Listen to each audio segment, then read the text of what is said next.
मित्रों, क्या आप जानते हैं बहुत सी ऐसी आध्यात्मिक धाराएं हैं जो एक ऐसे अस्तित्व की बात करती हैं जो हमारे अंदर निहित है, जिसे प्राण शक्ति, आत्मा, रूह या आत्मन भी कहते हैं।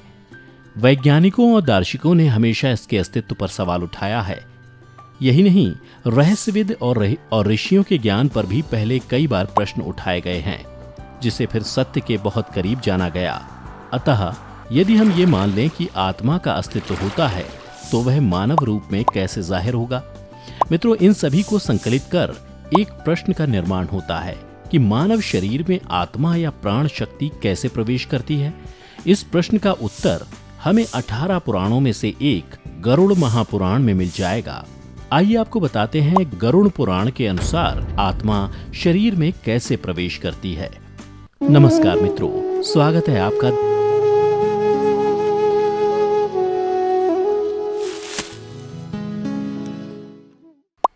गरुड़ पुराण में जन्म, मरण, पाप पुण्य आदि अनेक विषयों के बारे में विस्तार से बताया गया है। वहीं गरुड़ पुराण में इससे संबंधित श्लोक भी हमें पढ़ने और सुनने को मिलते हैं तथा हिंदू धर्म में किसी की मृत्यु हो जाने के उपरांत गरुड़ पुराण का श्रवण किया जाता है। वहीं दूसरी तरफ गरुड़ पुराण में इस बात की भी व्याख्या की गई है कि मृत्यु के बाद जिस आत्मा या जीव को फिर से धरती पर जन्म लेना पड़ता है, वो आत्मा मां के पेट में कैसे प्रवेश करती है, अर्थात आत्मा शरीर में कैसे प्रवेश करती है। इससे जुड़ी संपूर्ण जानकारी के लिए वीडियो के अंत तक जरूर बने रहिए। गरुड़ पुराण के अनुसार गर्भ धारण के समय माता पिता के भाव के अनुसार उनके आसपास एक सूक्ष्म स्पंदन स्तर वाला क्षेत्र बन जाता है। ये क्षेत्र वैसी आत्मा को आकर्षित करता है जिसका स्तर उससे मिलता जुलता हो। जिस आत्मा का स्पंदन स्तर उससे मिलेगा, वही उसकी ओर आकर्षित होगी। आकर्षित आत्मा मां के गर्भ के आसपास मंडराती रहती है। आनुवांशिक प्रक्रिया तो शुरू हो जाती है, लेकिन गर्भ के आसपास रहने से अब यह आत्मा महत्वपूर्ण हो जाती है और वो अपना बल लगाना शुरू कर देती है। ये अब जीव कोशों के विभाजन की गति को बढ़ा देती है। इस दौरान सबसे महत्वपूर्ण अंग जिसका गठन होता है वो हृदय है और इसके पश्चात हृदय से बाकी के अंगों को पोषण मिलने लगता है। यौगिक विज्ञान के अनुसार भौतिक शरीर के साथ साथ आध्यात्मिक शरीर का भी विकास होता है और प्राण शक्ति अर्थात आत्मा के बहाव के लिए एक संचार का मार्ग उत्पन्न होता है। जहां ऐसे कई सारे मार्ग मिलते हैं, वहां ऊर्जा का भंवर बन जाता है। अध्यात्म में इन्हें चक्र और बिंदु कहते हैं। हालांकि बहुत सी यौगिक परंपराओं में इन्हें 7 महत्वपूर्ण चक्रों के रूप में जाना जाता है, जो इस प्रकार हैं: मूलाधार, स्वादिष्ठान, मणिपूरक, अनाहत, विशुद्धि, आज्ञा और सहस्रार। जब भ्रूण तैयार हो जाता है और उसमें सिर का गठन भली भांति हो जाता है, तो इसके पश्चात जैसे ही ब्रह्मरंध्र का सृजन होता है, आपको बताते चलें, जो कि सिर का पश्चकपाल क्षेत्र है। इसे अध्यात्म के अनुसार 7 चक्रों में से एक सहस्रार चक्र और 12वां बिंदु माना गया है। जिस क्षण ब्रह्मरंध्र पूरी तरह से सृजित हो जाता है, तब आत्मा उसी 12वें बिंदु से प्रवेश करती है और ये भ्रूण के विकसित होने के 3 माह के अंतर्गत ही होता है। अब आपके मन में ये प्रश्न उठ रहा होगा कि आत्मा शरीर में 3 महीने से पहले प्रवेश क्यों नहीं करती? यदि आप इस प्रश्न का उत्तर जानना चाहते हैं तो नीचे कमेंट करके हमें जरूर बताएं। मुख्यतः आध्यात्मिक यात्रा को बिंदुओं या चक्रों में अंतःकरण के फैलाव के रूप में वर्णित किया जाता है। क्या आप जानना चाहते हैं कि फिर आत्मा रहती कहाँ है? वास्तव में आत्मा का वास हृदय में होता है। यही वो स्थान है जहां आत्मा रहती है और हृदय के माध्यम से ही वो हमारे तंत्र के सभी चक्रों और साथ ही सभी आयामों तक पहुंचती है, जिनका हम अनुभव नहीं कर पाते। हमें बहुत से भौतिक और सूक्ष्म आयामों को तय करना होता है। जब हमारी यात्रा हृदय से शुरू होती है, तो उसका अर्थ है कि अब आत्मा की ऊर्जा ऊपर की तरफ चलने लगी है। वो आत्मा जो हमारे हृदय में रहती है, वहीं से ऊर्जा बिना किसी बाधा के सारे चक्रों तक पहुंचती है। यदि आपके घर में कोई नवजात शिशु है, तो आप देखेंगे कि कपाल का एक विशेष हिस्सा पूर्ण रूप से नहीं बना है। क्या आपने कभी ध्यान दिया है? अच्छा, आप ये तो जानते ही होंगे कि बच्चे को थोड़ा बचाना पड़ता है, क्योंकि वहां हड्डी नहीं होती। ये वो स्थान है जहां हड्डी तब तक नहीं बनती जब तक कि बच्चा एक निश्चित उम्र तक नहीं बढ़ता। यौगिक शब्दावली में ये भाग ब्रह्मरंध्र कहलाता है, जिसका वर्णन हम पहले भी वीडियो में कर चुके हैं। रंध्र एक संस्कृत शब्द है जिसका अर्थ एक मार्ग होता है, जैसे छोटा छेद या सुरंग। यह शरीर में वह स्थान है जिसके माध्यम से जीवन भ्रूण में उतरता है, क्योंकि जीवन भ्रूण में आ गया है और जीवन अपने विकल्पों को खुला रखता है। क्या ये शरीर उसे कायम रखने में सक्षम है भी या नहीं?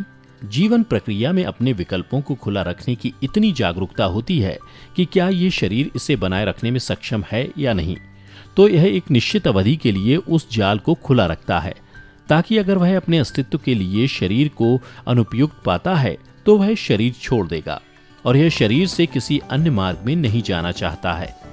ये वहीं से शरीर छोड़ना चाहता है जहां से आया। जिस प्रकार एक अच्छा मेहमान हमेशा सामने के दरवाजे से होकर आता है और सामने के दरवाजे से ही बाहर जाता है।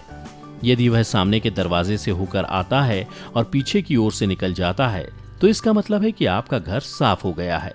यहाँ तक कि जब आप एक दिन शरीर छोड़ते हैं तो यदि आप सचेत रूप से शरीर के किसी भी हिस्से से निकलते हैं तो यह ठीक है, लेकिन अगर आप ब्रह्मरंध्र के माध्यम से शरीर छोड़ सकते हैं तो यह शरीर छोड़ने का सबसे अच्छा तरीका होगा। यदि आप चिकित्सा विभाग से संबंधित हैं तो आप निश्चित रूप से हमारी बात समझ पाएंगे।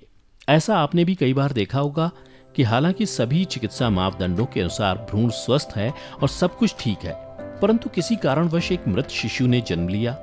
इसका केवल यही उत्तर है कि ऐसा इसलिए हुआ क्योंकि भीतर का जीवन अभी भी चुन रहा है।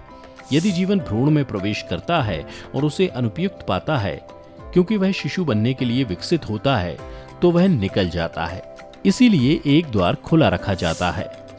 यही कारण है कि भारतीय संस्कृति में एक गर्भवती महिला के चारों ओर एक अलग तरह का वातावरण बनाने के लिए कई सावधानियां बरती गईं। हम आजकल ये सब खो रहे हैं, लेकिन ये इस उम्मीद से किया जाता है कि जो आपके गर्भ में आता है वो आप दोनों से कहीं बेहतर हो। इसलिए एक गर्भवती महिला को एक निश्चित अवस्था में रखा जाता है, सही प्रकार की अगरबत्तियों, ध्वनियों और खाद्य पदार्थों के साथ सब कुछ किया जाता है ताकि उसका शरीर एक ऐसी अवस्था में हो कि ये सही तरह के प्राणी को निमंत्रण दे। ब्रह्मरंध्र के बारे में बहुत सी बातें होती हैं और इसके बारे में कई किताबें भी लिखी गई हैं, और उन्हीं से जुड़ा एक तथ्य ये भी सामने आता है कि कई लोग अपने सिर के ऊपर या माथे के बीच में चीजों की कल्पना करना शुरू कर देते हैं। वो हमेशा कई चीजों की कल्पना करते रहते हैं। आपको ये समझने की आवश्यकता है कि आप जहां भी मन को केंद्रित करते हैं वहां कुछ हलचल अवश्य होगी। इसे आप ऐसे समझ सकते हैं, शरीर के जिस भाग पर आप ध्यान केंद्रित करेंगे उस हिस्से में आप कुछ सनसनी महसूस करेंगे। शरीर में 114 चक्र हैं, जिनमें से अंतिम 2 चक्र शरीर के बाहर स्थित हैं। यदि आपकी भौतिकता से परे एक आयाम आपके भीतर एक निरंतर सक्रिय प्रक्रिया बन जाता है तो कुछ समय बाद ये 2 चक्र जो आमतौर पर निष्क्रिय होते हैं सक्रिय हो जाते हैं। यदि वे सक्रिय हो जाते हैं तो आपके सिर पर एक एंटीना होता है जो आपको जीवन का एक निश्चित दृष्टिकोण देता है। इसी के साथ आपको ये भी बता दें कि आत्मा के 3 रूप माने गए हैं, जीवात्मा, प्रेतात्मा और सूक्ष्मात्मा। जब इस आत्मा का वास भौतिक शरीर में होता है तो इसे जीवात्मा कहते हैं, और जब इसके मन में वासना और कामना आती है तो इसे प्रेतात्मा कहा जाता है। यही आत्मा जब सूक्ष्म रूप से शरीर में प्रवेश करती है तो इसे सूक्ष्मात्मा कहते हैं। मित्रों, आपको हमारी आज की ये वीडियो कैसी लगी नीचे कमेंट करके जरूर बताएं, और यदि इससे जुड़ा कोई भी प्रश्न आपके मन में आ रहा हो तो उसे भी आप कमेंट बॉक्स में मेंशन कर सकते हैं, और हमारी इस वीडियो को लाइक और शेयर करना ना भूलें। और ऐसी ही आध्यात्मिक जानकारी के लिए सब्सक्राइब करें हमारे चैनल